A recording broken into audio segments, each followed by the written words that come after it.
We're at the Digital Studio at the Cape Town Conversation 2024. Welcome to this session where we'll be reflecting on the future of international relations, the future of the UN. I'm Jenny Mander from the Faculty of Modern Languages and Linguistics at the University of Cambridge, where I'm co-director of the Center for the Study of Global Human Movement. I'm joined from India by Malancha Chakrabarty, Senior Fellow and Deputy Director for Research at the Observer Research Foundation, and from Indonesia from Jose Rizal, Executive Director of the Center for Strategic and International Studies. So does the UN have a future?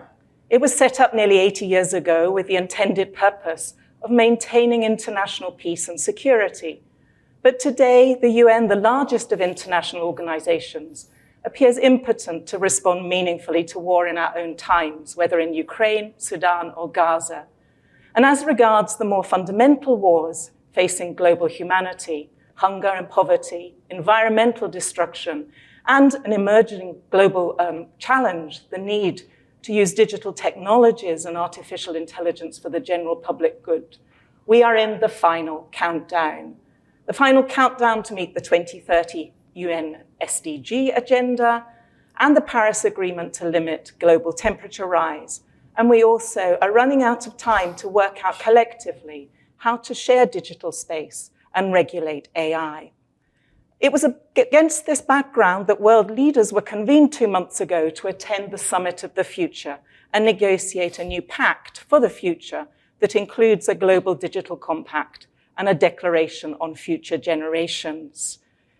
It was described as a once-in-generation chance for humanity to define a better present and a more secure future by revitalizing its rule-based multilateral organization. So I wonder what our participants think about the pact and the summit. Malancha, perhaps I can start with you. Has the Summit for the Future changed anything? Has it filled any gaps? Has the pact really just been packed with desirable goals but no specifics? I'll just take from what you've started with, and you've started very eloquently. In a nutshell, we of course not living in very happy times. We acknowledge that much of the humanity is suffering from extreme hunger, poverty, even in developed countries, unemployment, and of course wars. So many people are displaced and being killed every day. So what the Pact for the Future and the Summit for the Future does at this point of time, firstly, is to give us hope in multilateralism, that belief back in collective action. And for me, the greatest takeaway is the importance that has been attached to the means of implementation.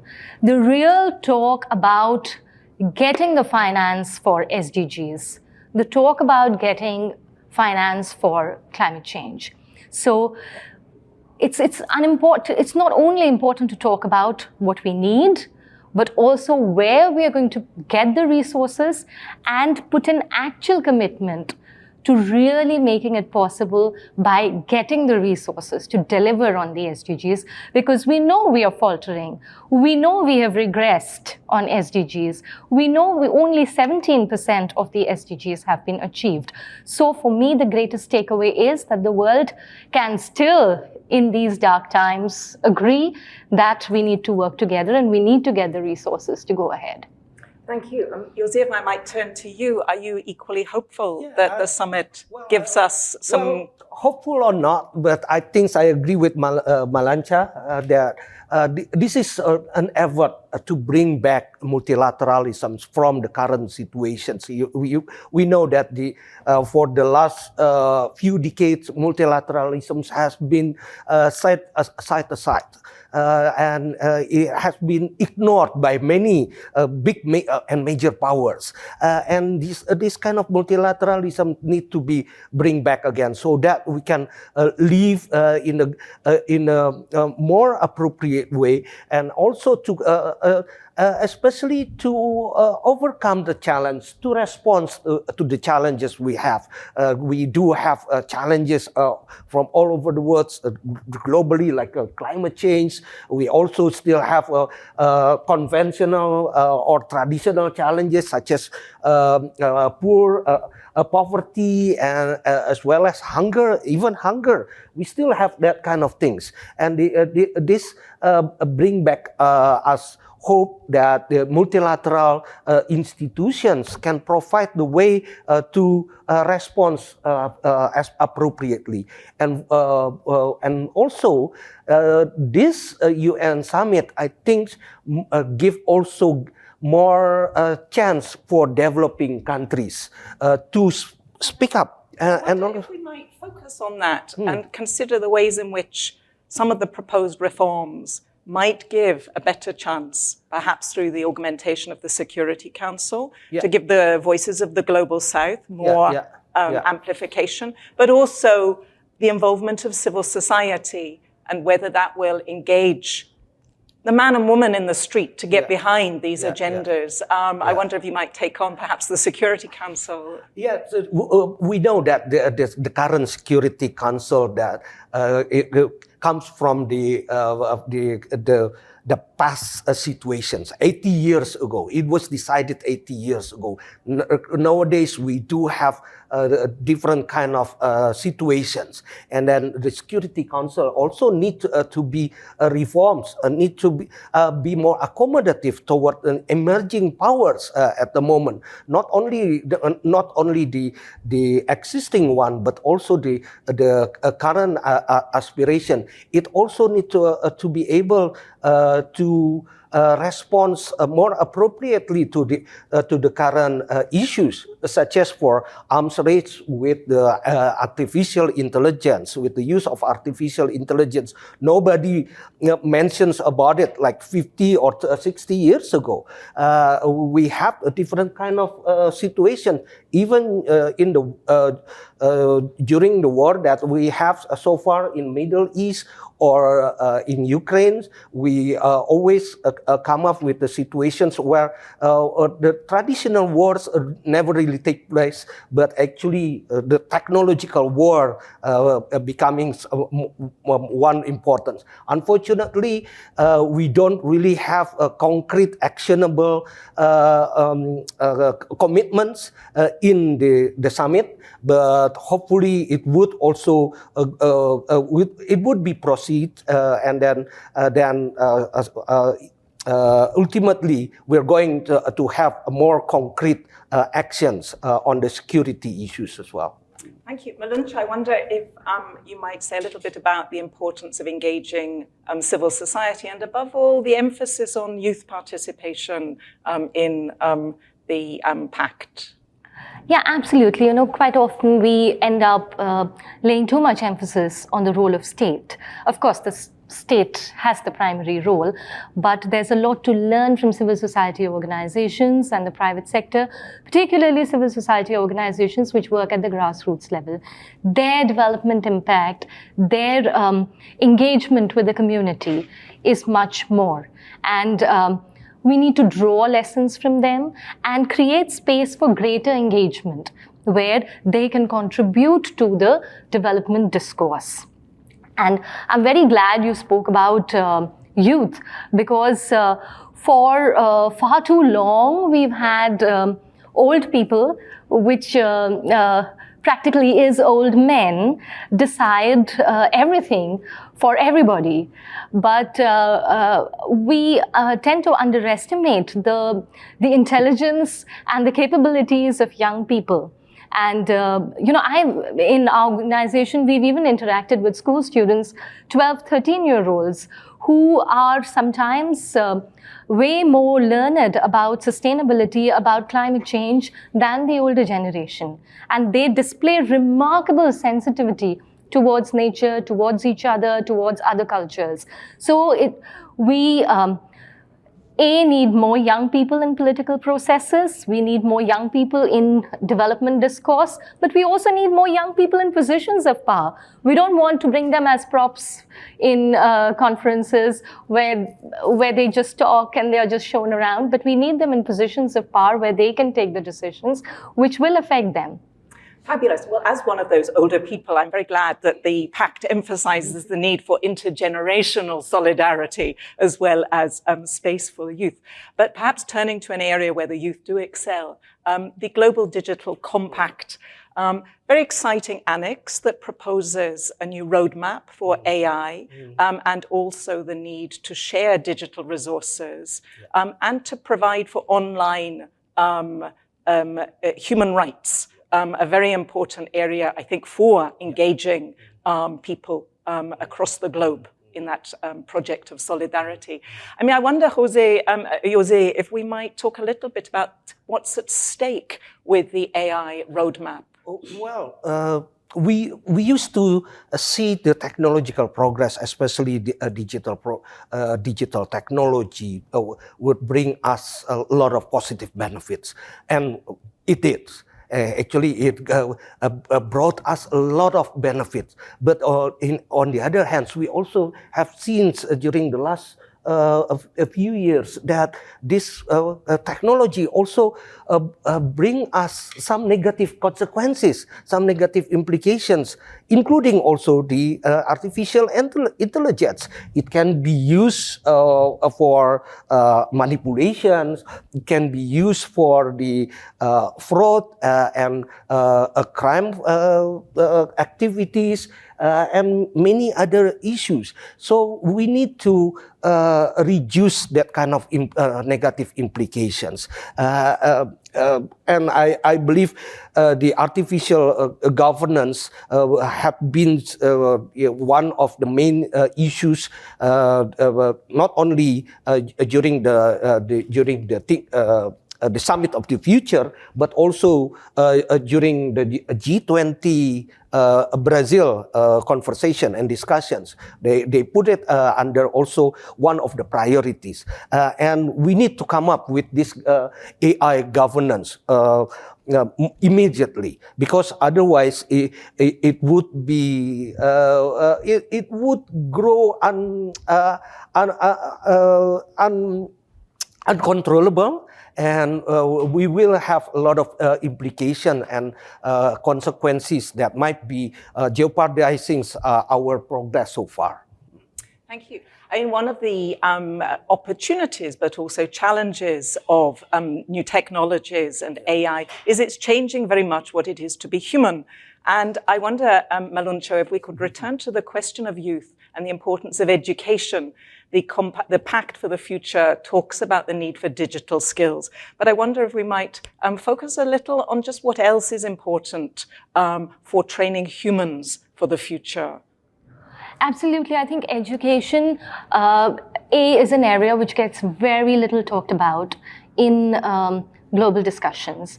It's a pity because what is development? I think development is education. When you just look at the world differently, that's being educated. It's not about picking up a few skills which help you in the job market. I think that closed and narrow understanding of what education is, to be picked up in the classroom by someone who is deemed to know a little bit more than you, it's a very narrow definition. Sustainable development requires us to think about education differently. This is education, talking to people from very different backgrounds, people who are so much more learning than me. So I think we need to spend our energies in trying to understand what to provide. We aim to provide quality education to children, but what does that quality education entail? That quality education entails teaching people to live in harmony with nature, sustainable consumption. That education entails teaching people to respect each other, other cultures. I think we've given too little attention to that kind of, and our definition of quality education is a little bit inadequate, which is why we find ourselves in the mess that we are in. Thank you. If I may, I also would like to comment on that. I agree with Malancha that it's not only about digital skill when we're talking about education during this digital era, because what we even more put emphasis is that how to behave in the digital era, because digital interactions a bit different. That's than the social interactions. We have to know how to behave, how to respect each other, even in the digital world, and that kind of things need to be learned. Not only in school, but also in the society, and that kind of digital skills might be even more important than the hard work. What you call this? The hard skill of the digitalization. Yes, I think you make very important points there about the skills of being human, and actually those skills that are needed in the toolkit for global governance. And delivering the SDGs and better relationships with the planet.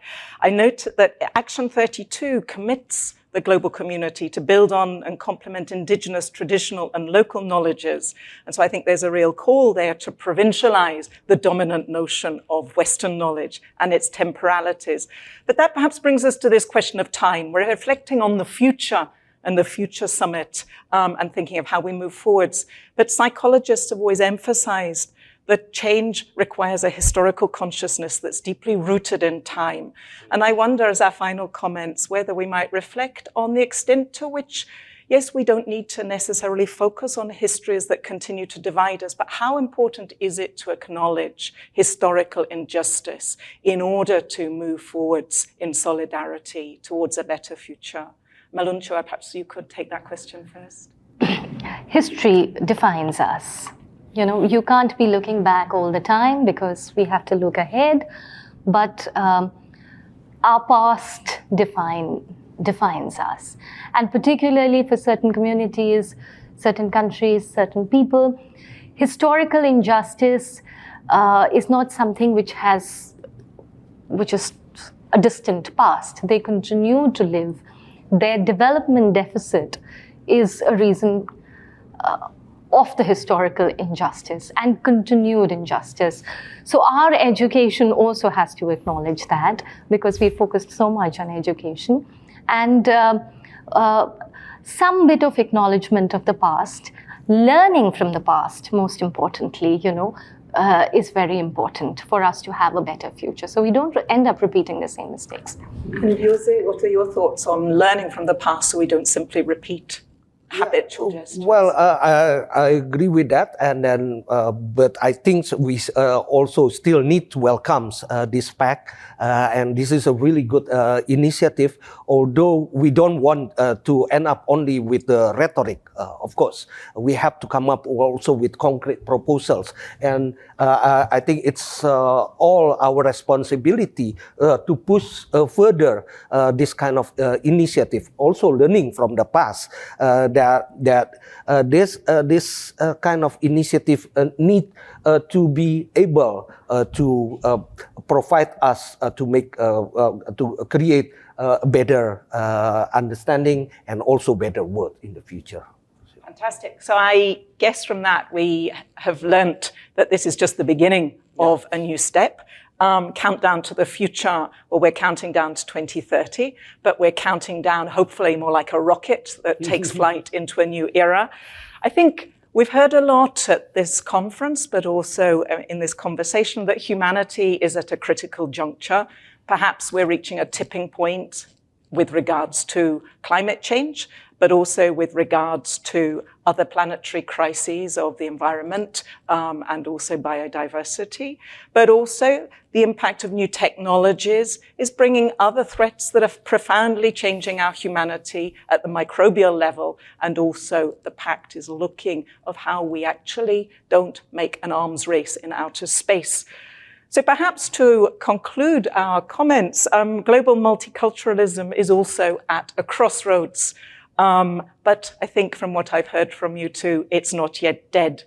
I think we've agreed in our discussion of education, but also our response to the pact, that to be human is to still have decision-making powers, and it's that enables us to have a political life. And we need to engage the man and woman and the children and the youth of the present and the future into these conversations so that we can make the more inclusive space for effective global governance that's desired for and needed by the global community, and perhaps as is revealed by the member states by their commitment to the development and negotiation of the pact. So thank you both very much. Thank you.